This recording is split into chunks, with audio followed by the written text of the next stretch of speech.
ವ್ಯಾಖ್ಯಾಮುದ್ರಾಂ ಕರಸರಸಿಜೈಃ ಪುಸ್ತಕಂ ಶಂಖಚಕ್ರೆ ಬಿಭ್ರದ್ಭಿನ್ನಸ್ಫಟಿಕರುಚಿರೆ ಪುಂಡರೀಕೆ ನಿಷಣ್ಣಃ ಅಮ್ಲಾನಶ್ರೀರಮೃತವಿಷಧೇರಂಶುಭಿಃ ಪ್ಲಾವಯನ್ ಮಾಂ ಆವಿರ್ಭೂಯಾದನಘಮಹಿಮಾ ಮಾನಸೇ ವಾಗಧೀಶಃ ಧ್ಯಾಯೇದಿಂದೀವರಾಭಂ ನಿಜಕರಕಮಲೆ ದಕ್ಷಿಣೇ ದಂಡಮಗ್ರ್ಯಂ ಸವ್ಯೇ ಪಾಶಂ ದಧಾನಂ ಜಘನತಟಕತೆ ರೂಪ್ಯಪೀಠಾಲಯಸ್ಥಂ ಕಾಂಚೀಗ್ರೈವೇಯಹಾರಾಂಗದಕಟಕಕಿರೀಟಾಂಗುಲೀಯಾಂಘ್ರಿಭೂಷಾ ಕರ್ಣಾಕಲ್ಪೋಜ್ವಲಾಂಗಂ ಯದುಕುಲತಿಲಕಂ ಕೃಷ್ಣಂ ಇಷ್ಟಾರ್ಥಸಿದ್ಧ್ಯೈ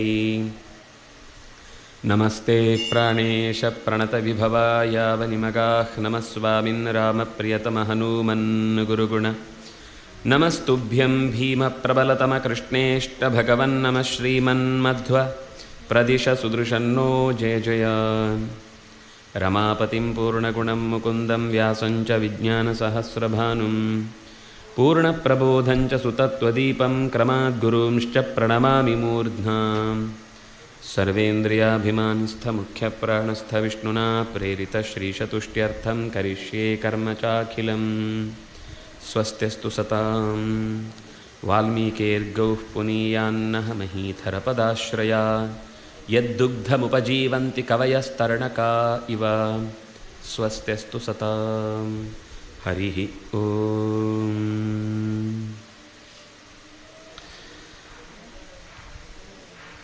ಯೋಗ್ಯರಾದ ಮಂತ್ರಿಗಳನ್ನು ನಿನ್ನ ಪರಿಸರದಲ್ಲಿ ಇಟ್ಟುಕೊಂಡು ಮಂತ್ರಾಲೋಚನೆಯನ್ನು ಸರಿಯಾಗಿ ನಡೆಸ್ತಾ ಇದ್ದೀಯಾ? ನೀನು ಮಾಡುವ ಕಾರ್ಯಗಳಿಂದ ಪುಣ್ಯವೇ ಲಭ್ಯವಾಗಿ ದುಷ್ಕೃತಗಳು ಉಂಟಾಗದಂತೆ ಪ್ರಜೆಗಳಿಗೆ, ಯಾಕೆಂದರೆ ನೀನು ಅವರಿಗೆ ಮಾದರಿ. ಯಥಾ ರಾಜ ತಥಾ ಪ್ರಜಾಹ. ರಾಜ ಈ ರೀತಿ ನಡ್ಕೊಳ್ತಾನೆ ಅಂತಿದ್ದಾಗ ಜನರಲ್ಲೂ ಧಾರ್ಮಿಕ ಭಾವನೆ ಬರುತ್ತೆ. ರಾಜನೇ ದಾರಿ ತಪ್ಪವನಾಗಿ ಬಿಟ್ಟರೆ ಪ್ರಜೆಗಳಲ್ಲೂ ಅಂತಹದ್ದೇ ದಾರಿದ್ರ್ಯ ಬುದ್ಧಿನೇ ತುಂಬಿಕೊಳ್ಳುತ್ತೆ. ಅದರಿಂದಾಗಿ ನಿನ್ನ ನಡೆಯನ್ನು ನೋಡಿ ಸುಕೃತಗಳನ್ನು ನೀನು ಮಾಡ್ತಾ ಇದ್ದಿ ಅಂತಂದಾಗ ತಾವು ಕೂಡ ಇಂಥದ್ದೇನೆ. ಯಾಕೆಂದರೆ ನಮಗೊಬ್ಬ ಮಾಡೆಲ್ ಅಂತ ಎಲ್ಲರ ಮನಸ್ಸಲ್ಲೂ ಯಾರೋ ಒಬ್ಬ ಇರ್ತಾನೆ.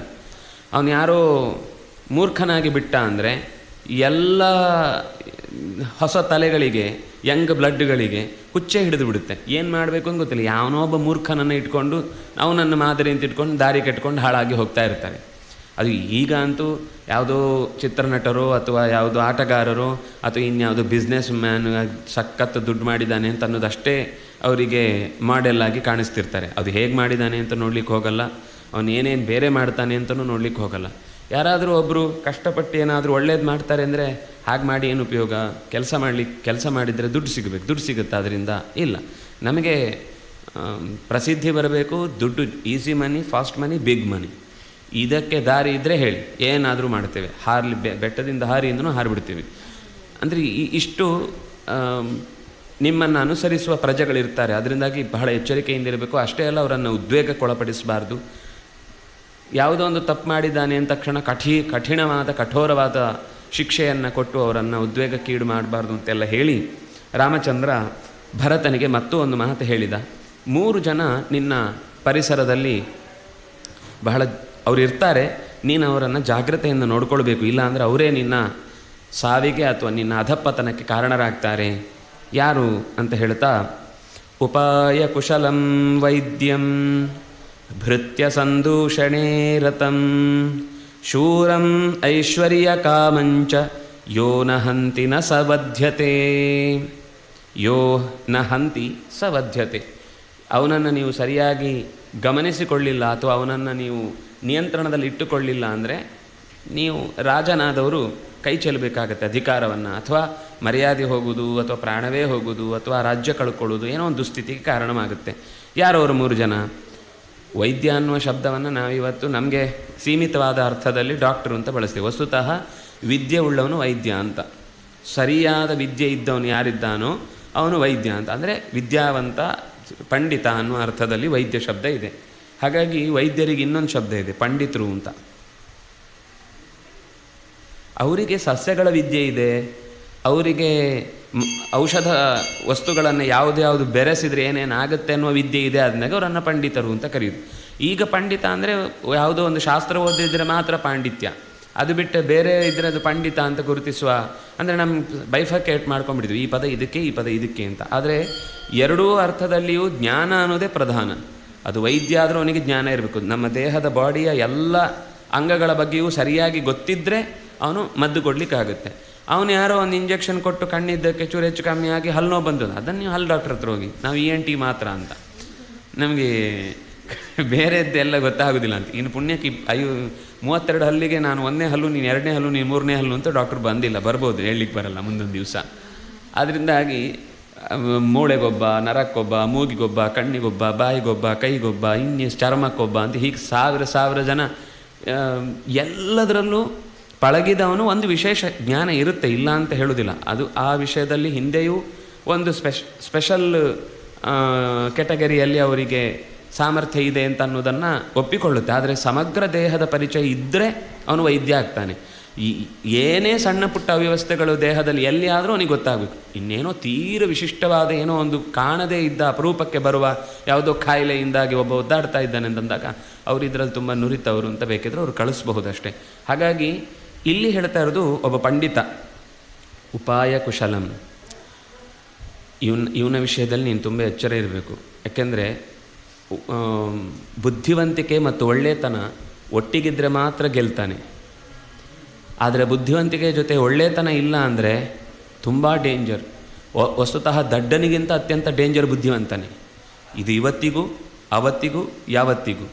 ಅದರಿಂದಾಗಿ ಅವನನ್ನು ನೀನು ನೆಗ್ಲೆಕ್ಟ್ ಮಾಡಬೇಡ. ಯಾಕೆಂದರೆ ಅವನಿಗೆ ಯಾರ ಹತ್ರ ಹೇಗೆ ಮಾತಾಡಿದ್ರೆ ಕೆಲಸ ಮಾಡಿಸ್ಕೊಳ್ಬೇಕು ಅನ್ನೋ ಉಪಾಯ ಚೆನ್ನಾಗಿ ಗೊತ್ತಿದೆ. ತನ್ನ ಕೆಲಸವನ್ನು ಸಾಧಿಸಬಲ್ಲ, ಮಾತಿನ ಮಲ್ಲ ಅಥವಾ ಜನರ ವೀಕ್ನೆಸ್ಸನ್ನೆಲ್ಲ ಚೆನ್ನಾಗಿ ತಿಳ್ಕೊಂಡಿರಬಲ್ಲ ಇಂಥವನು ನಿನ್ನ ಜೊತೆಗೆ ಇದ್ದು ಒಬ್ಬ ಪಂಡಿತನಾಗಿ ನಿನ್ನ ಪರಿಸರದಲ್ಲಿ ಇದ್ದಾನೆ ಅಂದರೆ ಅವನ ಬಗ್ಗೆ ನೀನು ತುಂಬ ಕೇರ್ ತಗೋಬೇಕು. ಕೇರ್ ತಗೊಳ್ಳೋದು ಅಂದರೆ ಸಂದೇಹ ದೃಷ್ಟಿಯಿಂದ ನೋಡೋದು ಅಂತಲ್ಲ. ಅವನಿಗೆ ಯಾವತ್ತೂ ಕೂಡ ವಿರುದ್ಧವಾಗುವ ಅಥವಾ ಅವನ ದೂರದೃಷ್ಟಿಯ ಕೆಲಸಗಳಿಗೆ ನೀನು ಸರಿಯಾಗಿ ಸ್ಪಂದಿಸದೆ ಹೋದರೆ ಅವನದನ್ನು ಬೇರೆಯವ್ರಿಗೆ ಮಾರ್ಕೊಳ್ತಾನೆ. ಯಾಕೆಂದರೆ ಅವನಿಗೆ ನಾನು ಗಟ್ಟಿಯಾಗಬೇಕು ಅಂತ ಒಂದು ಮನಸ್ಸಲ್ಲಿರುತ್ತೆ.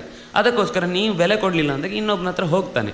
ಹಾಗಾಗಿ ಈ ಚುನಾವಣೆಯನ್ನು ಹೇಗೆ ಎದುರಿಸುವುದು ಅಂತ ತಿಳ್ಕೊಂಡವ್ರು ಕೆಲವರು ಇರ್ತಾರೆ. ನೀವು ನಿಮ್ಮ ಪಕ್ಷದಿಂದ ಅವ್ರಿಗೆ ಸರಿಯಾಗಿ ಮರ್ಯಾದೆ ಕೊಡಲಿಲ್ಲ ಅಂದರೆ ಇಲ್ಲಿ ಸ್ವಲ್ಪ ದಿವಸ ಕೆಲಸ ಮಾಡಿ ಎದುರಾದ ಪಕ್ಷಕ್ಕೆ ಹೋಗಿಬಿಡ್ತಾನೆ. ಇಲ್ಲಿದ್ದೆಲ್ಲ ವೀಕ್ನೆಸ್ಸಲ್ಲಿ ಹೇಳಿ ಡಮಾರ್ ಅನಿಸ್ಬಿಡ್ತಾನೆ. ಅದರಿಂದಾಗಿ ಇಂಥ ಬುದ್ಧಿವಂತಿಕೆಯನ್ನು ಮಾರಿಕೊಳ್ಳುವಂಥವ್ರು ಕೆಲವರು ಇರ್ತಾರೆ. ಅವರ ಬಗ್ಗೆ ಬಹಳ ಎಚ್ಚರದಿಂದ ಬೇಕು. ಇದು ಒಂದು. ಎರಡನೇದು ಭೃತ್ಯ ಸಂದೂಷಣೆ ರಥಂ. ಏನಾದರೂ ಕೆಲಸ ಹೇಳಿದರೆ ಅವರು ಕೆಲಸ ಸರಿ ಮಾಡಲ್ಲ, ಅವರು ಇಷ್ಟು ಹೊತ್ತು ಹೇಳಿದರೆ ಬರುವುದಿಲ್ಲ ಅಂದರೆ ಅವನಿಗೆ ಕೊಟ್ಟ ಕೆಲಸ ಅದು, ಅವನನ್ನು ಮೇಯಿಸುವುದೇ ಕೆಲಸ ಅವನದ್ದು. ಆ ಕೆಲಸವನ್ನು ಮಾಡೋದು ಬಿಟ್ಟು ಅವನು ಆ ಭೃತ್ಯರ ದೂಷಣೆಯನ್ನೇ ಮಾಡ್ತಾ ಯಾರೂ ಸರಿ ಇಲ್ಲ ರೀ, ಒಳ್ಳೆ ಕೆಲಸದವ್ರು ಸಿಗಲ್ಲ, ಅದು ಮಾಡಲಿಕ್ಕಾಗಲ್ಲ, ಇದು ಮಾಡಲಿಕ್ಕಾಗಲ್ಲ. ಒಂದು ಅಂಶ ಸತ್ಯ ಇರ್ಬೋದು. ಆದರೆ ಇವನನ್ನು ನಿಯಮಿಸಿದ್ದೇ ಅಂಥ ಕೆಲಸಗಾರರನ್ನು ಹುಡುಕಿ ಆ ಕೆಲಸವನ್ನು ತೆಗಿಬೇಕು. ಇಲ್ಲಾಂದರೆ ನೀನು ಲೀಡರ್ಶಿಪ್ ಯಾಕೆ ತಗೊಳ್ತಿ? ಬಿಡು, ನೀನು ಕೂಡ ಒಂದು ಗಾರೆ ಹಿಡ್ಕೊಂಡು ಹೋಗಿ ನೀನು ಕೆಲಸ ಮಾಡು. ಮೇಸ್ತ್ರಿ ಯಾಕಾಗಿದ್ದು? ಮೇಸ್ತ್ರಿ ಅಂತ ಆದಮೇಲೆ ಅದಕ್ಕೆ ಬೇಕಾದವರನ್ನು ಜೋಡಿಸಿ ಆ ಕೆಲಸದಲ್ಲಿ ಅವರನ್ನು ಒಳ್ಳೆಯ ಕ್ರಿಯಾಶೀಲರನ್ನಾಗಿಸಿ ಅವರನ್ನು ನಿನ್ನ ಪ್ರೀತಿಗೆ ವಶ ಮಾಡಿಕೊಂಡು ನೀನು ಹೇಳಿದ್ದು ಕೇಳ್ತಾರೆ ಅಂತ ಹಾಗೆ ಮಾಡಿಕೊಂಡು ಅವರಿಂದ ಕೆಲಸ ತೆಗಿಸಬೇಕು. ಅದು ಬಿಟ್ಟು ಏನು ಕೆಲಸ ಹೇಳಿದ್ರು ಅವ್ರು ಮಾಡಿಕೊಡ್ಲಿಲ್ಲ, ಇವ್ರು ಮಾಡಿಕೊಡ್ಲಿಲ್ಲ ಅಂತ ಇನ್ನೊಬ್ಬರವನ್ನೇ ಯಾವಾಗಲೂ ದೂರ್ತಾ ಇರ್ತಾನಲ್ಲ, ಅವನನ್ನು ನಿನ್ನ ಹತ್ರ ಇಟ್ಕೋಬೇಡ. ಒಂದು ಪಕ್ಷ ಚೇಂಜ್ ಮಾಡ್ತಾನೆ ಅಂತ ಗೊತ್ತಾದವನಾದರೆ ಅವನನ್ನು ಮೊದಲೇ ನೀನೇ ಕಳಿಸ್ಬಿಡು. ಹೆಚ್ಚು ಹೊತ್ತು ಇದ್ದಷ್ಟು ನಿನ್ನ ಬಗ್ಗೆ ಹೆಚ್ಚು ತಿಳ್ಕೊಳ್ತಾ ಇರ್ತಾನೋ, ಅವನನ್ನು ಮೊದಲು ಕಳಿಸು. ಉಪಾಯ ಕುಶಲಂ. ಎರಡನೇದು ಭೃತ್ಯ ಸಂದೂಷಣೆ ಇರತ್ತಂ. ನಿನ್ನ ಯಾವುದೋ ಒಂದು ಮುಖ್ಯವಾದ ಕೆಲಸವನ್ನು ಅವನು ಮಾಡ್ತಾನೆ ಅಂತ ಅವನಿಗೆ ವಹಿಸಿಕೊಟ್ರೆ ಅವನು ಅದನ್ನು ಕೇವಲ ಇನ್ನೊಬ್ಬರ ದೋಷದಲ್ಲಿಯೇ ಅವರು ಹಾಗೆ ಮಾಡ್ತಾರೆ, ಇವರು ಹಾಗೆ ಮಾಡ್ತಾರೆ, ನಮ್ಗೆ ಮಾಡ್ಲಿಕ್ಕೆ ಬಿಡಲ್ಲ, ಇವತ್ತು ವ್ಯಾಪಾರ ತುಂಬ ಕುಸಿದು ಹೋಗಿಬಿಟ್ಟಿದೆ, ಈ ವ್ಯವಹಾರದಲ್ಲೆಲ್ಲ ನಾವೆಲ್ಲ ಏನು ಮಾಡ್ತಾರೆ ಅಂದರೆ ಅಂಥವ್ರು ಹಾಗೆ ದೂಷಣೆ ಮಾಡ್ತಾ ಇವರ ಕೈಯಿಂದ ಇದ್ದ ಸಂಪತ್ತನ್ನು ನಿಧಾನಕ್ಕೆ ಇವ್ರ ಹತ್ರ ಏನು ಅದಕ್ಕೆ ಬೆಲೆ ಇಲ್ಲ ಅಂತ ಹೇಳಿಸಿ ಇನ್ನೊಬ್ಬನ ಕೈಯಲ್ಲಿ ಜಾಸ್ತಿ ಬೆಲೆಗೆ ಮಾರಿಸಿ ತನಗೂ ಮಾಡ್ಕೊಳ್ತಾನೆ. ಅದರಿಂದಾಗಿ ಬಹಳ ಎಚ್ಚರದಿಂದ ಇರಬೇಕು. ಇಂಥವರು ಯಾವಾಗಲೂ ಇರ್ತಾರೆ. ಅವು ಜಾಲ ಉಪಯೋಗಿದ್ದಿ ಅದರಲ್ಲಿ ಭೂಮಿಯಲ್ಲಿ ಬೆಳೆದ್ರೆ ಬೆಳೆ ಬರುವುದಿಲ್ಲ. ಮತ್ತು ಏನಾದರೂ ಅಲ್ಲಿ ಕಟ್ಟಡ ಕಟ್ಟೋಣ ಅಂದರೆ ಅದು ಸುತ್ತ ಆ ಕಡೆ ಈ ಕಡೆ ಎಲ್ಲ ರಸ್ತೆಗಳೇ ಬಂದು ಸುಮ್ಕೊಂಡ್ಬಿಡುತ್ತೆ. ಅದರಿಂದಾಗಿ ಇದನ್ನು ಏನಕ್ಕೂ ಮಾಡಲಿಕ್ಕಾಗಲ್ಲ, ಇದನ್ನು ಬೇಗ ಮಾರಿಬಿಡಿ ಅಂತ ಅವರು ಯಾರಿಗೋ ಮಾರಿಸಿ ಆಮೇಲೆ ಒಂದು ಸ್ವಲ್ಪ ದಿವಸ ಬಿಟ್ಟು ನೋಡಿದ್ರೆ ಒಂದು ದೊಡ್ಡ ಕಟ್ಟಡ ಬಂದು ತುಂಬ ಶ್ರೀಮಂತರಾದ ಯಾರದೋ ಒಂದು ದೊಡ್ಡವರ ಕಟ್ಟಡ ಬಂದು ಅಲ್ಲಿ ಬಿದ್ದಿರುತ್ತೆ. ಇವರಿಗೆ ಯೋಚನೆ ಮಾಡೋರಿಗೆ ಕೈ ತಪ್ಪಿ ಹೋಯ್ತಲ್ವ ಅಂತ ಬೇಸರ ಆಗುತ್ತೆ ಹೊರತು ಅಂಥ ವ್ಯಕ್ತಿಗಳ ಜೊತೆಗೆ ಯಾವಾಗಲೂ ಅದು ಸರಿ ಇಲ್ಲ, ಇದು ಸರಿ ಇಲ್ಲ, ಇನ್ನೊಂದು ಮತ್ತೊಂದು ಅಂತ, ಅಂದರೆ ಒಳ್ಳೆಯ ಕೆಲಸ ಮಾಡಿ ದೋಷ ಇದೆ ಅಂತ ಹೇಳಿದರೆ ಅದಕ್ಕೆ ಪರಿಹಾರ ಕಂಡುಹಿಡಿಬೋದು. ಏನು ಕೆಲಸ ಹೇಳಿದ್ರು ಅದರಲ್ಲಿ ಏನೂ ಸರಿ ಇಲ್ಲ ಅಂತ ಹೀಗೆ ದೂಷಣೆ ಮಾಡುವವರನ್ನು ಬಹಳ ಎಚ್ಚರದಿಂದ ನೋಡಬೇಕು. ಶೂರಂ ಇನ್ನೊಬ್ಬ ಇದ್ದಾನೆ, ಐಶ್ವರ್ಯ ಕಾಮಂ. ದುಡ್ಡು ಅಂದರೆ ಜೀವ ಬಿಡ್ತಾನೆ. ಒಳ್ಳೆ ಕೆಲಸಗಾರ ಅಥವಾ ಒಳ್ಳೆಯ ಸಾಮರ್ಥ್ಯ ಉಳ್ಳವನು, ಆದರೆ ಸಂಪತ್ತಿನ ಬೆನ್ನು ಬಿದ್ದವನಾದರೆ ಅವನನ್ನು ಕೂಡ ನೀನು ಸ್ವಲ್ಪ, ಅಂದರೆ ಅವನ ಸಂಪತ್ತಿನ ಆಸೆಗೆ ಒಂದು ಮಿತಿ ಇತ್ತು ಅಂದರೆ, ಎಲ್ಲರಿಗೆ ಬೇಕು ಸಂಪತ್ತು ಬಯಸದೆ ಯಾರು ಬದುಕಲಿಕ್ಕೆ ಸಾಧ್ಯ ಇಲ್ಲ. ಆದರೆ ಆ ಸಂಪತ್ತಿನ ಮಟ್ಟ, ಬಯಕೆಯ ಮಟ್ಟ ಅತ್ಯಂತ ಹೆಚ್ಚಿದರೆ ಆದಷ್ಟು ಬೇಗ ಅವನನ್ನು ಬೇರೆ ಇನ್ಯಾವುದಾದ್ರೂ ಯಾವುದರಿಂದ ನಿನಗೆ ತೊಡಕಾಗದಲ್ಲೂ ಒಂದು ಅಂಥ ಕೆಲಸದಲ್ಲಿ ಜೋಡಿಸು. ಮುಖ್ಯವಾದ ಸೇನೆಯ ಪ್ರಧಾನ ಅಂಗವಾಗಿ ಇಟ್ಕೊಳ್ಬೇಡ ಅವರನ್ನು. ಈ ನ್ಯಾಷನಲ್ ಕೆಲಾಮಿಟೀಸ್ ಆದಾಗ ಸರೋವರ ಉಕ್ಕಿ ಹರಿಯಿತು, ಸಮುದ್ರದಲ್ಲಿ ತೆರೆ ಬಿತ್ತು, ಪರ್ವತ ಕುಸಿದು ಬಿತ್ತು, ಇಂಥ ಕೆಲಸಗಳಿಗೆ ಹಾಕಿ. ಆಗ ಅವರು ಅಲ್ಲಿ ಕೆಲಸದಲ್ಲಿ ಓಡಾಡ್ಕೊಂಡಿರ್ತಾರೆ, ಏನು ಪ್ರಾಬ್ಲಮ್ ಇಲ್ಲ. ಗಡಿಯಲ್ಲಿ ಹಾಕೋದಾದರೆ ತುಂಬ ಜಾಗ್ರತೆ ಇದ್ದದ್ದನ್ನು ನೋಡಿಕೊಳ್ಬೇಕು. ಹಾಗೆ ಒಬ್ಬೊಬ್ಬರಲ್ಲಿ ಒಂದೊಂದು ಥರದ ಸಮಸ್ಯೆ ಇದ್ದಾಗ ಪರಿಹರಿಸ್ಕೊಳ್ಬೇಕು. ಆದರೆ ಯಾರು ಅತ್ಯಂತ ಐಶ್ವರ್ಯ ಕಾಮವನ್ನು ಹೊಂದಿರ್ತಾನೋ, ಬಯಸಬೇಕು, ಸಂಪತ್ತನ್ನು ಬೇಕು, ಹೇಗಾದರೂ ಸಂಪಾದಿಸಬೇಕು ಅಂತ ಯೋಚಿಸ್ತಾನೋ, ಅವನನ್ನು ದೂರ ಇಡು. ಇಲ್ಲ ಅಂದರೆ ಅವನು ನಿನ್ನನ್ನು ನಾಶ ಮಾಡಿಬಿಡ್ತಾನೆ, ನಿನ್ನ ದಾರಿಯನ್ನು ಕೆಳಕ್ಕೆ ಬೀಳಿಸ್ತಾನೆ. ಕಶ್ಚಿದ್ ಹೃಷ್ಟಶ್ಚ ಶೂರಶ್ಚ ಮತಿಮಾನ್ ಧೃತಿಮಾನ್ ಶುಚಿ ಕುಲೀನಶ್ಚಾನುರಕ್ತಶ್ಚ ದಕ್ಷ ಸೇನಾಪತಿ ಕೃತಃ. ಸೇನಾಪತಿ ಯಾರಾಗಿರಬೇಕು ಅನ್ನೋದನ್ನು ಹೇಳ್ತಾ, ಹೃಷ್ಟ, ನಿನ್ನ ಮೇಲೆ ತುಂಬ ಅವನಿಗೆ ನೀನು ಕೊಡುವ ಸೌಲಭ್ಯಗಳಿಂದ ಅವನು ತೃಪ್ತನಾಗಿದ್ದಾನೆ. ಬೂಟೇ ಸರಿ ಕೊಟ್ಟಿಲ್ಲ, ಕೋಟೆ ಸರಿ ಕೊಟ್ಟಿಲ್ಲ, ಅದು ಬುಲೆಟ್ ಪ್ರೂಫ್ ಅಲ್ಲ ಅಂತ ಬೈಕೊಳ್ಳುವ ಹಾಗಿದ್ದರೆ ಅಂಥ ಸೇನೆಯನ್ನು ನೀನು ಇಟ್ಕೊಂಡು, ಪಾಪ ಅವ್ರಿಗೆ ದೇಶದ ಮೇಲೆ ಭಕ್ತಿ ಇರ್ಬೋದು, ಆದರೆ ಮುಂದೊಂದು ದಿವಸ ಅವರು ನಿನ್ನ ಹೀಗೆ ಎಲ್ಲ ಅವಕಾಶ ಇದ್ದೂ ಕೂಡ ನೀನು ಅವರನ್ನು ತಿರಸ್ಕರಿಸಿದಿ ಅಂತಂದರೆ ಅವರಿಂದ ಅಪಾಯಕ್ಕೆ ಈಡಾಗುವುದಂತೂ ಸತ್ಯ. ಹಾಗಾಗಿ ಹೃಷ್ಟ, ನಿನ್ನ ಬಗ್ಗೆ ಬಹಳ ಸಂತೋಷಪಟ್ಟವನು, ನಿಜವಾಗಿಯೂ ಆ ಕೆಲಸದಲ್ಲಿ ಯೋಗ್ಯನು. ಮತಿಮಾನ್, ಸರಿಯಾದ ಕಾಲದಲ್ಲಿ ಬುದ್ಧಿ ಓಡಿಸಬೇಕು. ಕೆಲವೊಂದೆಲ್ಲ ಎಲ್ಲದಕ್ಕೂ ಆದೇಶ ಕಾಯ್ತಾ ಕೊಡಲಿಕ್ಕಾಗಲ್ಲ. ಅವನ ಆ ಕಡೆಯಿಂದ ದೊಡ್ಡ ಬಾಂಬ್ ಹಾಕ್ತಾ ಇದ್ದಾನೆ ಅಂತ ಇನ್ನು 3-4 ನಿಮಿಷದಲ್ಲಿ ಅದು ಸ್ಫೋಟ ಆಗುತ್ತೆ. ಆಗ ಫೋನ್ ಮಾಡಿ ನಾನು ಯಾಕೆ ಮಾಡಲಿ ಅಂತ ಕೇಳ್ತಾ ಕೂತ್ರೆ ಅಷ್ಟೊತ್ತಿಗೆ ಫೋನು ಒಟ್ಟಿಗೆ ಹೋಗಿರುತ್ತೆ, ಅವರು ಎಲ್ಲಿ ಕರಿಬೇಕೋ ಅಲ್ಲಿಗೆ ಹೋಗಿರ್ತಾನೆ. ಅದರಿಂದಾಗಿ ಅಂತಹ ಸಂದರ್ಭಗಳಲ್ಲಿ ಆ ಜವಾಬ್ದಾರಿಯನ್ನು ನಾನು ತಗೊಂಡ ಮೇಲೆ ಅದು ದೇಶಕ್ಕೆ ಆಗದೆ ಅಂದರೆ ಅಹಿತ ಆಗಬಾರ್ದು, ತನ್ನ ನಿರ್ಧಾರ ಸರಿ ಇದ್ದಿರಬೇಕು, ಮುಂದೆ ಅದಕ್ಕೆ ಉತ್ತರ ಕೊಡಲಿಕ್ಕೆ ನಾನು ಸಮರ್ಥನಿದ್ದೇನೆ ಅಂತ ಧೃತಿಮಾನ್, ದೃಢವಾದ ಧೈರ್ಯವಾದ ನಿಶ್ಚಯವುಳ್ಳ ಆ ತೀರ್ಮಾನಗಳನ್ನು ತೆಗೆದುಕೊಳ್ಳುವವನಾಗಿರಬೇಕು. ಅಂತಹ ವ್ಯಕ್ತಿಯನ್ನು ನೀನು ಸೇನಾಧಿಪತಿಯಾಗಿ, ಮತ್ತು ಅನುರಕ್ತ, ದೇಶದ ಮೇಲೆ ಬಹಳ ಪ್ರೀತಿ ಇರಬೇಕು, ರಾಜನ ಮೇಲೆ ತುಂಬ ಗೌರವ ಇರಬೇಕು, ಅಂಥವನನ್ನು ನೀನು ಸೇನಾಪತಿಯಾಗಿ ಮಾಡಿಕೊಂಡಿದ್ದಾನೆ. ಕುಲೀನಃ, ಅವರ ಮನೆಯಲ್ಲೂ ಕೂಡ ತುಂಬ ಇದೇ ಪರಂಪರೆಯಿಂದ ಬಂದವರಾದರೆ, ಈ ಸೇನಾ ನಾಯಕತ್ವವನ್ನೇ ವಹಿಸಿಕೊಂಡು ಬಂದವರಾದರೆ ಅವ್ರ ಮನೆಯಲ್ಲೂ ಅದನ್ನೇ ಮಾತಾಡಿ ಅದಕ್ಕೊಂದು ಪ್ರೀತಿ ಇರುತ್ತೆ.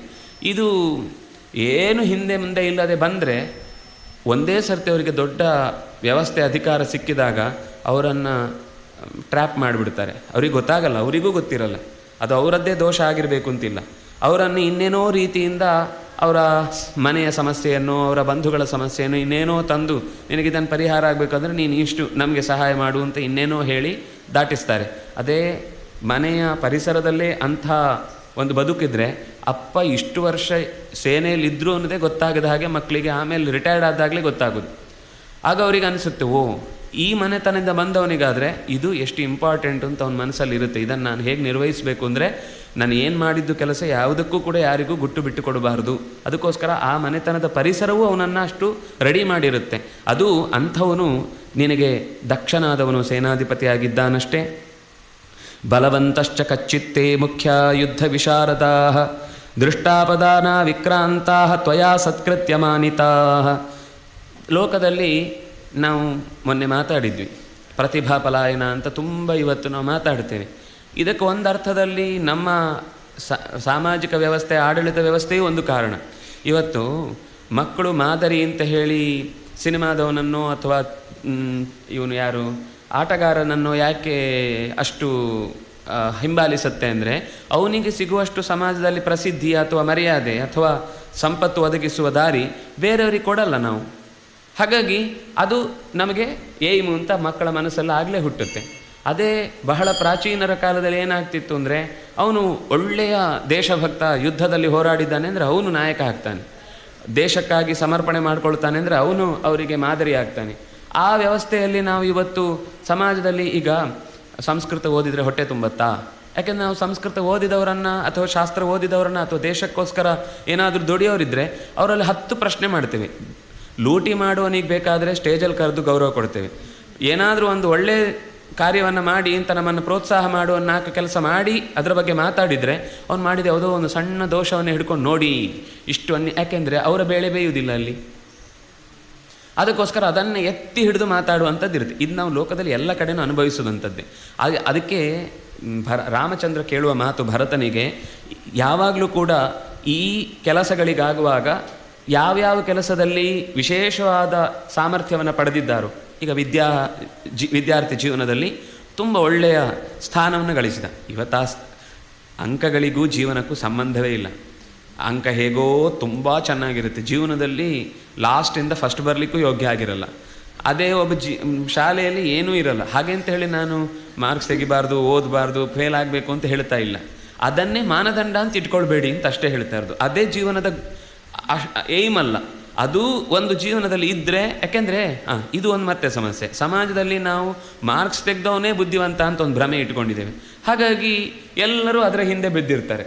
ಆದರೆ ನಿಜವಾಗಿ ಜೀವನದಲ್ಲಿ ಯಶಸ್ಸು ಗಳಿಸೋರು ಯಾರು ಅಂದರೆ, ಎಲ್ಲ ವ್ಯಕ್ತಿಗಳ ಜೊತೆಗೆ, ಜೀವನದ ಬೇರೆ ಬೇರೆ ಕಷ್ಟಗಳ ಜೊತೆಗೆ ಗಮನಿಸಿ, ಮನೆಯ ತಂದೆಯ ವ್ಯವಹಾರದ ಜೊತೆಗೆ ತುಂಬ ಓಡಾಡಿದವನು ಅಥವಾ ಮನೆಯಲ್ಲಿ ನಡೆಯುವ ಎಲ್ಲ ಕೆಲಸದ ಬಗ್ಗೆ ಚೆನ್ನಾಗಿ ಗೊತ್ತಿರೋನು ಬೇಗ ಅಂಥ ಕೆಲಸಗಳಿಗೆ ಒಗ್ಗಿಬಿಡ್ತಾನೆ.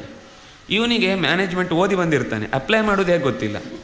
ಅವನು ಮಾಸ್ಟರ್ ಚೆಫ್ ಪ್ರಶಸ್ತಿ ಇರುತ್ತೆ ಕೈಯಲ್ಲಿ, ಅವನು ಓದಿ ಬಂದಿದ್ದಾನೆ ಅಂತ. ಅದು ಮಾಡಿದ ಮೇಲೆ ಅದಕ್ಕೆ ಹೆಸರಿಡ್ಬೇಕು ಏನು ಮಾಡಿದ್ದಾನೆ ಅಂತ. ಅದರಲ್ಲಿ ಒಂಚೂರು ಹೆಚ್ಚು ಕಮ್ಮಿ ಆಗಿ ಆ ಪದಾರ್ಥ ಯಾವುದೋ ಪ್ರದೇಶ ಭೇದದಿಂದ ಗೋಧಿ ಹಿಟ್ಟು ಒಂಚೂರು ಅಂಟಿರು ಜಾಸ್ತಿ ಇರುತ್ತೆ. ಇವನು ಮಾಡಿದ ಅದು ಕೊನೆಗೆ ಯಾವುದೋ ಒಂದು ಸರ್ತಿ ನಮ್ಮ ಬಳಗ ಅಂದರೆ ಬಂಧುಗಳೊಬ್ಬರು ಮಾತಾಡುವಾಗ ವಿದೇಶಕ್ಕೆಲ್ಲೋ ಹೋದಲ್ಲಿ ತಿಂದಿದ್ದಾರೆ. ಯಾರೋ ಬಂಧುಗಳು ಅಂದರೆ ಉತ್ತರ ಕರ್ನಾಟಕದವರು, ಅಧ್ಯಾತ್ಮ ಬಂಧುಗಳು. ಅಲ್ಲಿ ಹೋದಾಗ ಹಲ್ಲಿಗೇನೋ ಸಿಕ್ಕಾಕೊಂಡಿದೆ, ಡಾಕ್ಟರ್ ಹತ್ರ ಹೋಗಿದ್ದಾರೆ.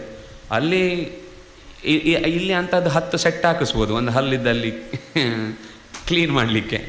ಆದರೆ ಅನಿವಾರ್ಯ, ನೋವು ತಡಿಲಿಕ್ಕಾಗದೆ ಹೋದಾಗ ಅಲ್ಲಿ ಡಾಕ್ಟ್ರನ್ನ ವಾಟ್ ಈಸ್ ದಿಸ್ ಅಂತ ಕೇಳಿ ಇವ್ರಿಗೆ ಏನು ಹೇಳಿದ್ರು. ಇವ್ರು ತಿಂದಿದ್ದು ಉತ್ತರ ಕನ್ನಡ ಜೋಳದ ರೊಟ್ಟಿ.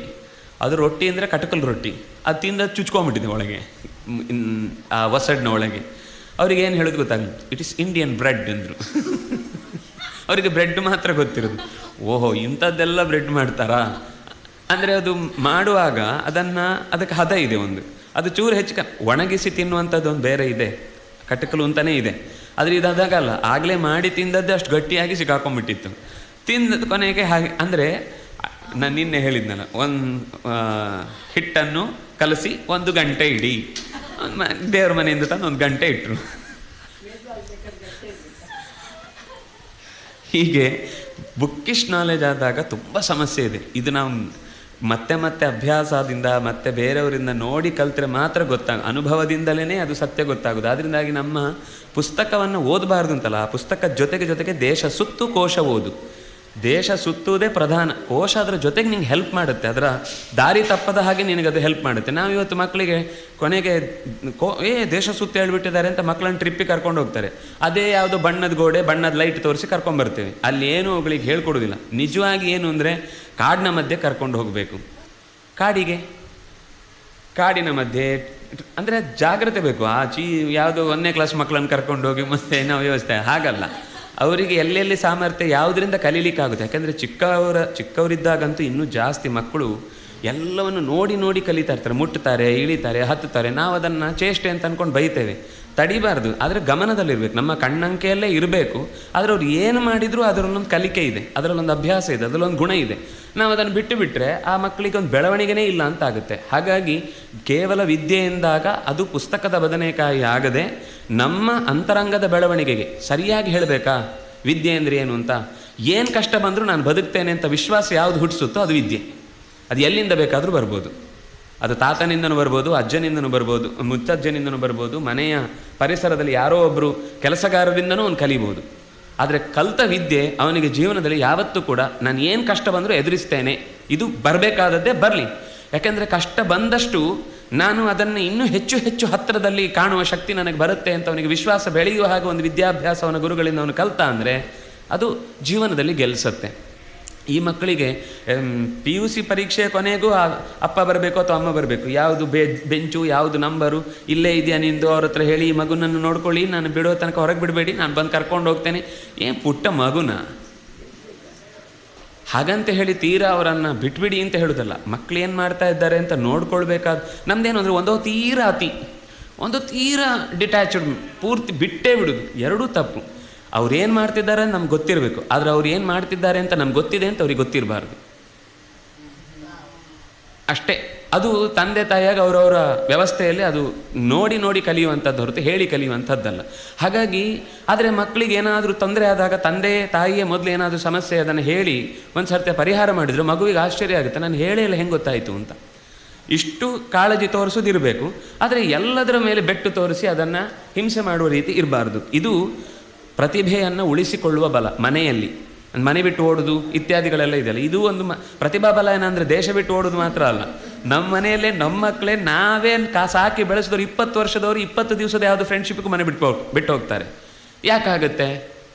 ಏನೋ ಒಂದು ಕಮ್ಯುನಿಕೇಷನ್ ಇದೆಯಲ್ವ, ಇವರದ್ದು ಒಂದು ಸಮಸ್ಯೆ ಇದೆ, ಅವರದ್ದು ಒಂದು ಸಮಸ್ಯೆ ಇದೆ, ಎರಡೂ ಕಡೆ ಸಮಸ್ಯೆ ಇಲ್ಲದೆ ತಿಕ್ಕಾಟ, ಚಪ್ಪಾಳೆ ಎರಡೂ ಕಡೆಯಿಂದ ಜೋರಾಗಿ ಹೊಡೆದ್ರೆ ಮಾತ್ರ ಶಬ್ದ ಆಗೋದು.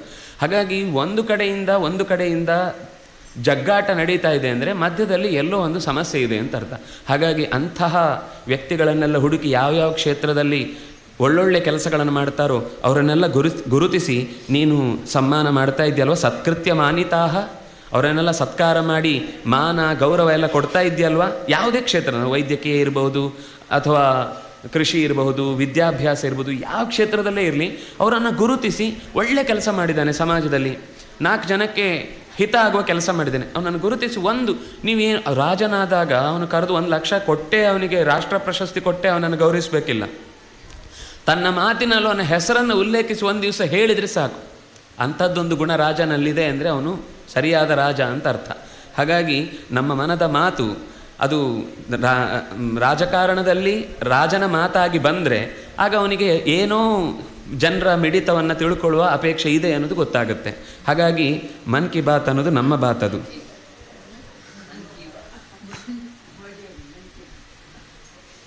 ವಿಕ್ರಾಂತಾಹ ಅಂದರೆ ವೀರ ಮರಣವನ್ನು ಹೊಂದಿದವರು ಇರ್ತಾರೆ ಯಾವುದೋ ಒಂದು ಹೋರಾಟದಲ್ಲಿ. ಅಂದರೆ ಇದು ಆಗದ ಕಾಲಿದ್ದಾಗುವಾಗ ವೀರ ಮರಣ ಅಂತ ಅನ್ನೋದು, ಅಥವಾ ಇದು ಈಗಲೂ ದೇಶದೊಳಗೆ ನುಗ್ಗಲಿಕ್ಕೆ ಬಂದಂತಹ ದುಷ್ಟರ ವಿರುದ್ಧ ಸೆಣಸಾಡಿ ಪ್ರಾಣವನ್ನು ಬಿಟ್ಟವರು, ಭಯೋತ್ಪಾದಕರು. ಕೆಲವರಿಗೆ ಇನ್ನೊಬ್ಬರಲ್ಲಿ ಭಯೋತ್ಪಾದನೆ ಮಾಡುವುದೇ ಒಂದು ಜೀವನದ ದೊಡ್ಡ ಉದ್ಯೋಗ, ಅದು ಬಿಟ್ಟು ಬೇರೆ ಉದ್ಯೋಗವೇ ಇಲ್ಲ. ಅಂತಹ ಉದ್ಯೋಗಿಗಳನ್ನು ತಡೆದು ನಾವು ರಕ್ಷಣೆ ಮಾಡಬೇಕು ಅಂತ ಎಷ್ಟು ಯೋಚನೆ ಮಾಡ್ತೀವೋ ಅದಕ್ಕಿಂತ 10 ಪಟ್ಟು ಯೋಚನೆ ಹಾಳು ಮಾಡೋದು ಹೇಗೆ ಅಂತ ಯೋಚನೆ ಮಾಡೋರಿದ್ದಾರೆ. ಅದರಿಂದಾಗಿ ನಾವು ಎಷ್ಟು ಸಣ್ಣ ಎಳೆಯಲ್ಲಿ ನಾವು ಎಚ್ಚರ ತಪ್ಪಿದ್ರೂ ಕೂಡ ನಾವು ಅದಕ್ಕೆ ದೊಡ್ಡ ಪ್ರತಿಫಲವನ್ನು ಅನುಭವಿಸಬೇಕಾಗತ್ತೆ. ಅದರಿಂದಾಗಿ ಎಲ್ಲವೂ ಈ ವಿಷಯದಲ್ಲಿ ಪ್ರತಿಭಾಪಲಾಯನ ಆಗದಂತೆ ನೋಡಿಕೊಳ್ಳಿಕ್ಕೆ ಬೇಕಾದ ಕೆಲಸ ಮಾಡ್ತಾ ಇದೆಯಲ್ವಾ.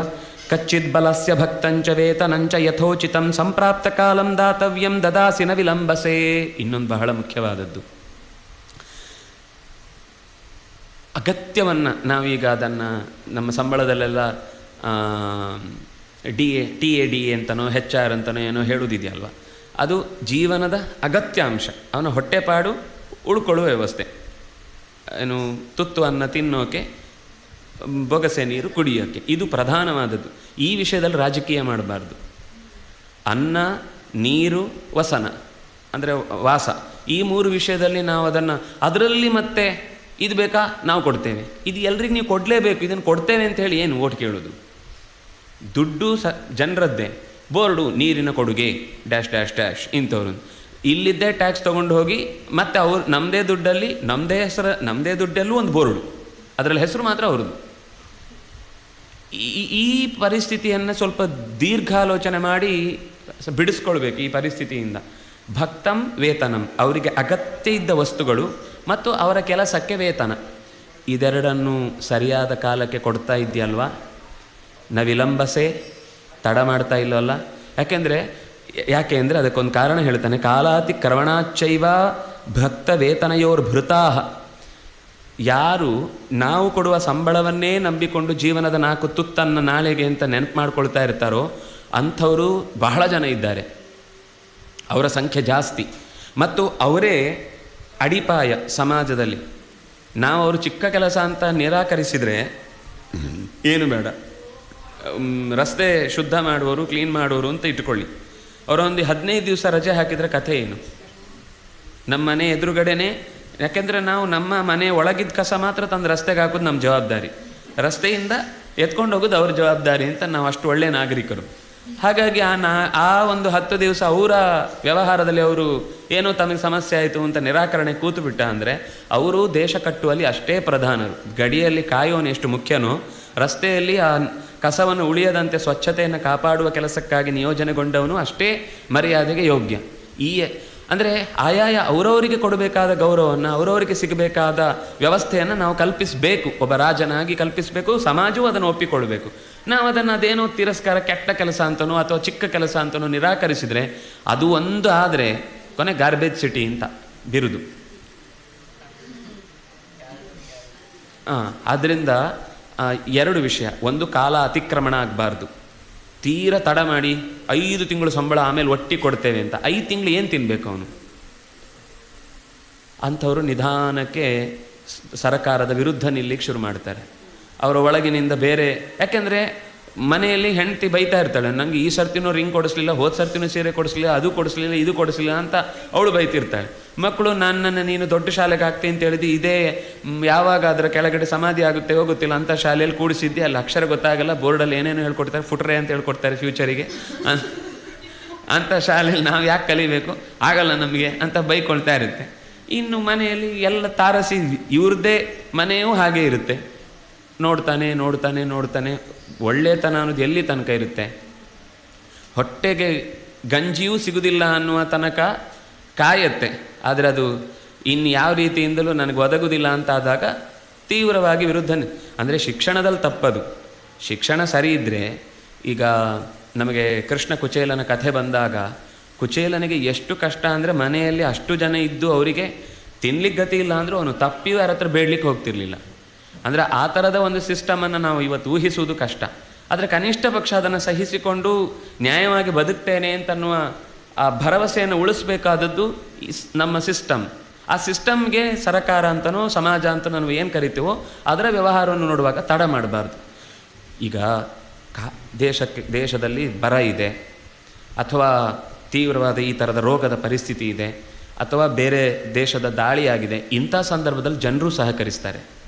ಇಲ್ಲ ನಾವು ಅರ್ಥ ಮಾಡ್ಕೊಳ್ತೇವೆ, 1-2 ತಿಂಗಳು ನಾವು ತಡಿತೇವೆ, ಕಷ್ಟ ಇದೆ, ಆರ್ಥಿಕ ವ್ಯವಸ್ಥೆ ತುಂಬ ಹಾಳಾಗಿದೆ, ಅರ್ಥ ಮಾಡ್ಕೋತಾರೆ. ಅಂದರೆ ಅದನ್ನು ಸರಿಯಾಗಿ ಮುಟ್ಟಿಸ್ಬೇಕು ಜನರಿಗೆ. ಈಗ ಏನಾಗ್ತಾ ಇದೆ ಅನ್ನೋದು ಗೊತ್ತಾಗ. ನೀವೆಲ್ಲ ಗುಟ್ಟು ಅಂತ ಮಾಡಿದರೆ ಇವರು ಸಿಟ್ಟಿಗೆ ಹೇಳ್ತಾರೆ. ಅದರಿಂದಾಗಿ ಒಂದು ಕಾಲಾತಿಕ್ರಮಣ ಆಗಬಾರ್ದು. 2ನೇದ್ದು, ಅದನ್ನೇ ನಂಬಿಕೊಂಡವರಿಗೆ ಅದು ಸಿಗದೇ ಇದ್ದಾಗ ಬರುವ ಕೋಪಕ್ಕೆ ನಾವು ತುತ್ತಾಗಬಾರ್ದು. ಹಾಗಾಗಿ ಭಕ್ತ ವೇತನಯೋರ್ಭೃತಾ, ನೀವು ಹೊಟ್ಟೆಪಾಡಿಗೆ ಅಂತ ಕೊಡುವಂಥ ಮತ್ತು ಅವರ ಕೆಲಸಕ್ಕೆ ವೇತನ ಅಂತ ನೀಡುವಂಥದ್ದೇ ಅವರ ಬದುಕಿಗೆ ಭರಣೆಗೆ ಕಾರಣವಾಗುತ್ತೋ ಅಂಥದ್ದನ್ನು ತಡ ಮಾಡಬಾರ್ದು. ಯಾಕೆಂದರೆ ಭರ್ತುಹು ಕುಪ್ಯಂತಿ ದುಷ್ಯಂತಿ. ಅವರು ಭರ್ತೃವಿನ ವಿಷಯದಲ್ಲಿ ಈ ರೀತಿ ತಡವಾದಾಗ ಅಥವಾ ಕೊಡುವುದನ್ನು ಕಮ್ಮಿ ಮಾಡಿದಾಗ, ಎಷ್ಟು ಕೊಡಬೇಕೋ ಅಷ್ಟು ಯೋಗ್ಯತೆಗೆ ಸರಿಯಾಗಿ ಕೊಡಬೇಕು. ಅದರಲ್ಲಿ ಹೆಚ್ಚು ಕಮ್ಮಿ ಮಾಡಿದರೆ ಕುಪ್ಯಂತಿ, ಆಮೇಲೆ ದುಷ್ಯಂತಿ. ಟೇಬಲ್ನ ಕೆಳಗಿನ ವ್ಯವಹಾರ ಶುರುವಾಗುತ್ತೆ. ಬೇರೆ ಮಾದರಿಗಳನ್ನು ಹುಡುಕ್ತಾರೆ, ದಾರಿಯಲ್ಲಿ ಹೇಗೆ ಮಾಡ್ಬೋದು. ಈ ಬ್ಯಾಂಕಿಂದ ತೊಗೊಳ್ಳೋದು, ಆಮೇಲೆ ತೀರಿಸ್ತೇನೆ ಅಂತೇಳಿ ಮಧ್ಯದಲ್ಲಿ ಶೇರಿಗೆ ಹಾಕೋದು, ಆಮೇಲೆ ಆ ಶೇರಿದು ಒಂದಿಷ್ಟು ಲಾಭ ಬಂದಮೇಲೆ ಈ ಬ್ಯಾಂಕಿಗೆ ವಾಪಸ್ ತೀರಿಸು. ಅನ್ಯಾಯ ಅಂತ ನಮ್ಗೆ ಅನ್ಯಾಯ ಅಂತ ಅನ್ನಿಸದೇ ಇರ್ಬೋದು. ಆದರೆ ಈ ದುಡ್ಡಿನ ವ್ಯವಹಾರ ಹೀಗಾದಾಗ ಯಾರದ್ದೋ ದುಡ್ಡು, ಅವನು ನನ್ನ ಕಷ್ಟಕ್ಕಾಗುತ್ತೆ ಅಂತ ಬ್ಯಾಂಕಲ್ಲಿ ಇಟ್ಟದ್ದು, ಅವನು ತನಗೆ ಏನು ಕಷ್ಟ ಬಂತು, ಏನು ನಷ್ಟ ಆಯಿತು ಯೋಚನೆ ಗೊತ್ತೇ ಇರೋದಿಲ್ಲ ಬ್ಯಾಂಕಲ್ಲಿ ಏನಾಗ್ತಿದೆ ಅಂತ. ಈ ಮಧ್ಯದಲ್ಲಿ ಇನ್ನೊಬ್ಬ ಅದರ ವೀಕ್ನೆಸ್ಸನ್ನು ಇಟ್ಕೊಂಡು ತನ್ನ ಹೊಟ್ಟೆಪಾಡನ್ನು ತುಂಬಿಸಿಕೊಳ್ತಾ ಇರ್ತಾನೆ. ಅಂದರೆ ಇದು ಎಲ್ಲೋ ಒಂದು ಕಡೆ ದುಷ್ಯಂತಿ, ಸಿಸ್ಟಮ್ ಹಾಳಾಗ್ತಾ ಹೋಗುತ್ತೆ. ಅವನು ಮಾಡಿದ ಕೆಲಸದಿಂದ ಅನ್ಯಾಯ ಯಾರಿಗೂ ಆಗದೇ ಇರ್ಬೋದು. ಆದರೆ ಒಂದು ದಿವಸ ಅದು ಕೊಲ್ಯಾಪ್ಸ್ ಆದರೆ, ಅಷ್ಟು ಸಂಪತ್ತು ಅವನು ಶೇರ್ ಮಾರ್ಕೆಟ್ ಬಿದ್ದೋಯ್ತು ಅಂದರೆ ಬ್ಯಾಂಕಿಗೆ ತುಂಬಿಸೋದು ಯಾರು? ಅಷ್ಟು ದುಡ್ಡು ಹೋಯ್ತಾ? ಇನ್ನೊಂದು ಬ್ಯಾಂಕಿಂದನೂ ಅದರ ಸಮಸ್ಯೆಗೆ ನೀವು ಕೊಡಬೇಕಿತ್ತು ಅಂತ ಅವ್ರ ಮಧ್ಯದಲ್ಲಿ ಜಗಳ ಶುರುವಾಗುತ್ತೆ. ನಿಮಗೋಸ್ಕರ ತೊಗೊಂಡದ್ದು, ಇವರಿಗೋಸ್ಕರ ತೊಗೊಂಡದ್ದು ಅಂತ. ಹಾಗಾಗಿ ದುಷ್ಯಂತಿ. ಸೋ ಅನರ್ಥ ಸುಮಹಾನ್, ಆ ಅನರ್ಥ ತುಂಬ ದೊಡ್ಡ ಪ್ರಮಾಣದಲ್ಲಿ ನಿನಗೆ ಏಟು ಕೊಡುತ್ತೆ.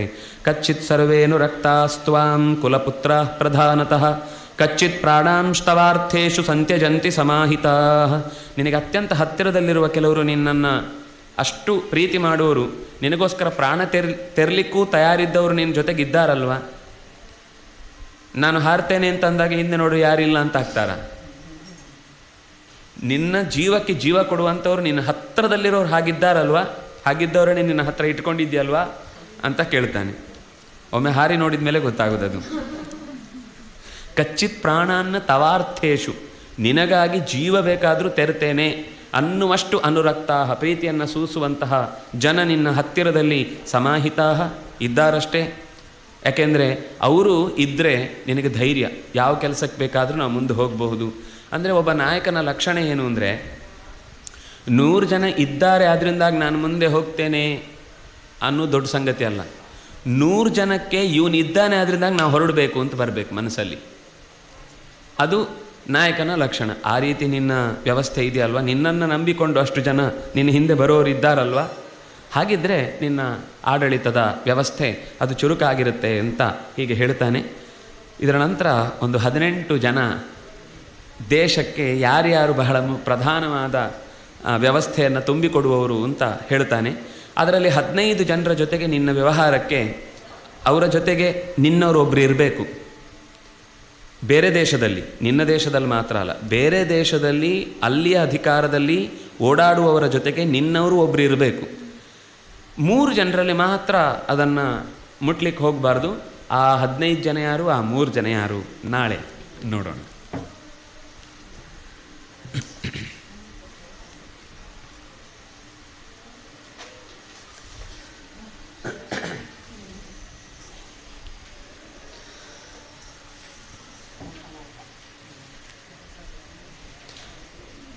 ಇಂದುರುಚಿ ಸುಂದರ ಸುಮಂದಹಸಿತಾಸ್ಯಂ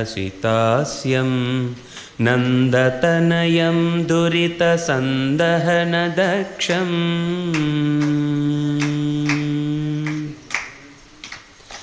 ಸೇಂದ್ರಸುರವೃಂದ ಪರಿವಂದಿತ ಪದಾಬ್ಜಂ ಸಂಸ್ಮರ ಸದಾಂತರ ಮುಕುಂದಮತಿ ಕಾಂತಂ ಪಾದಪತಿತಾಪದಪನೋದನ ವಿನೋದಂ ಪಾದಪರಿಪಾತಿತ ಸುಪಾಪಶಕಟಾರಿಂ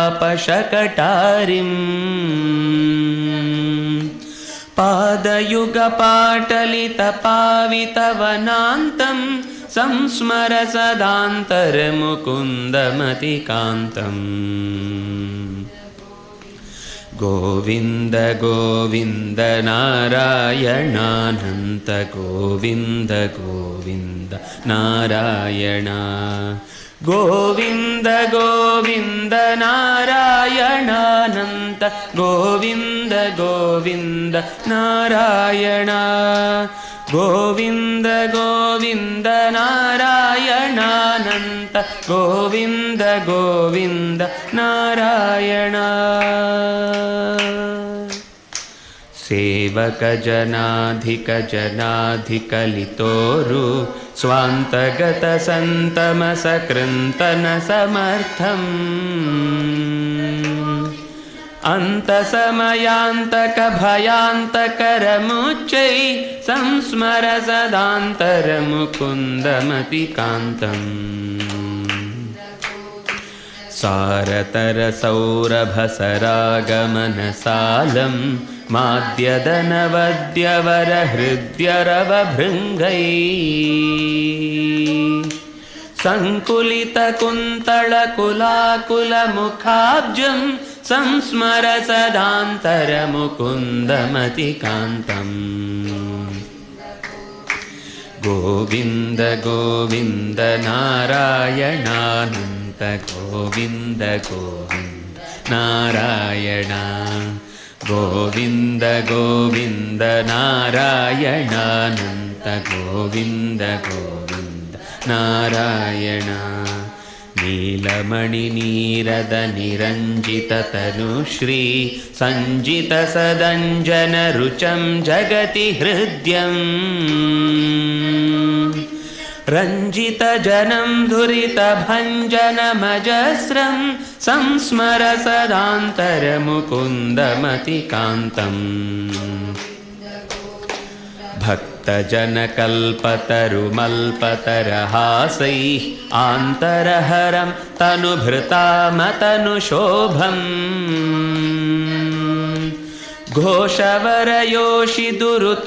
घोषवरयोषिदुरुतोषकरवेशं संस्मर सदान्तरमुकुन्दमतिकान्तम् गोविन्द गोविन्द नारायणानन्त गोविन्द गोविन्द नारायण गोविन्द गोविन्द नारायणानन्त गोविन्द गोविन्द नारायण निर्मलतमं सकलमङ्गलदमङ्गं सङ्गरहितैरहरहर् महितमन्तः यस्य कमनीयमवनीतलविलोलं संस्मर सदान्तरमुकुन्दमतिकान्तम् स्वर्णगुणलग्नपरिभास्वदमलश्री कर्णसुखकारणकलक्वणितकान्तै किङ्किणिगणैरलमलङ्कृतनितम्बं संस्मर सदान्तरमुकुन्दमतिकान्तम् गोविन्द गोविन्द नारायणानन्त गोविन्द गोविन्द नारायण गोविन्द गोविन्द नारायणानन्त गोविन्द गोविन्द नारायण गोपगृहगं बहुपयोन्ननवनीतं भोजयति बालसमितिं बलयुतो यः हस्तयुगलेन सुनिरस्तभयमश्नन् संस्मर सदान्तरमुकुन्दमतिकान्तम् आप्तजनरक्षणकृते सुकृतलीला सप्तदिनमद्रिमुददीधधरधीशः सप्तशरदेकतरतो गुरुतरं य संस्मर सदान्तरमुकुन्दमतिकान्तम् गोविन्द गोविन्द नारायणानन्त गोविन्द नारायण गोविन्द गोविन्द नारायणानन्त गोविन्द गोविन्द नारायण माधवमुमाधवपुरन्दरपुरोगैः आदरपुरःसरमुपाहृतसपर्यम् राधितसुराधिपविरोधिजनताधिं संस्मर सदान्तरमुकुन्दमतिकान्तम् माध्वपरमाध्वनिमतामतमतीनां बन्धुमतिबन्धुरधियां स्वगुणसिन्धौ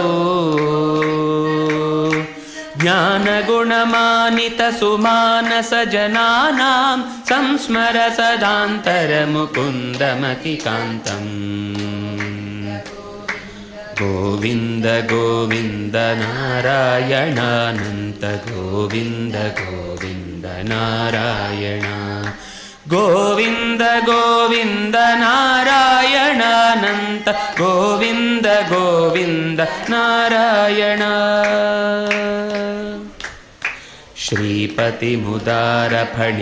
श्रीपतिमुदारफणिराजशुभभोगे देववरसेवितपयोनिकरवार्धौ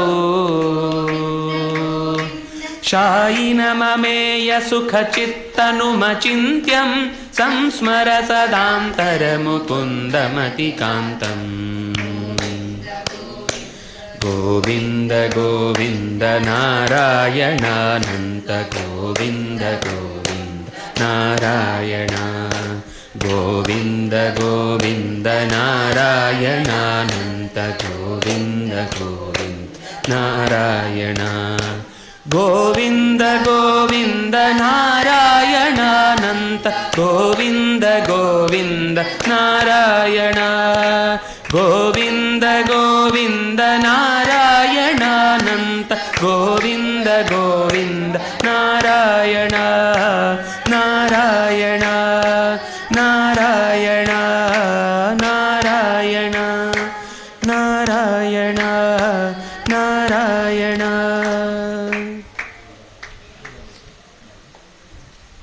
ಅಚ್ಯುತಾನಂತ ಗೋವಿಂದ